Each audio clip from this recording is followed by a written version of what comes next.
මුලින්ම කියන්න ඕනේ මම මේ වීඩියෝ එක කරන්නේ AI ගැන කිසිම දෙයක් දන්නේ නැති අයට. මම ඔයාලට කියන්න යන්නේ මගේ වුවමනාවකට AI තාක්ෂණය යොදාගත්ත පළවෙනි අත්දැකීම ගැන. ඒක හරිම සාර්ථකයි. මට වුවමනා වුණේ මෙන්න මේ ෆොටෝ එකේ මෙන්න මේ ලණුව අයින් කරගන්න. ඒකෙදි මම මුලින් තිබුණ ටෙක්ස්ට් එකම උත්සාහ කළා. එතන තිබුණේ remove the object cleanly කියලා. එතනදී මට ආවේ මෙන්න මේ රූපේ. ලණුව එහෙමම තිබිද්දි මගේ පුතාගේ රූපේ අයින් වුණා. ඊට පස්සේ මට අවශ්‍ය දේ ටයිප් කළා. ඒ කිව්වේ remove the ropes cleanly කියලා උත්සාහ කළාම ඒ දේ නිවැරදිවම වුණා.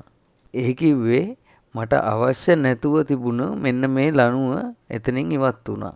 ඒකෙදි මම මුලින්ම Google එකේ සර්ච් කළේ AI tool for remove the rope in the image කියලා. එතකොට එන රිසල්ට් එකේ මුලින්ම ආවේ Adobe කියන එක. ඒකේ සල්ලි ඉල්ලනවා. මේ වැඩේ කරගත්තේ මෙන්න මේ දෙවෙනි එකෙන් Node GPT කියන එකෙන්. ඔයාලත් උත්සාහ කරලා බලන්න. මේ වගේ දේවල් දැනගන්න ලානිරෝ 82 subscribe කරලා තියාගන්න.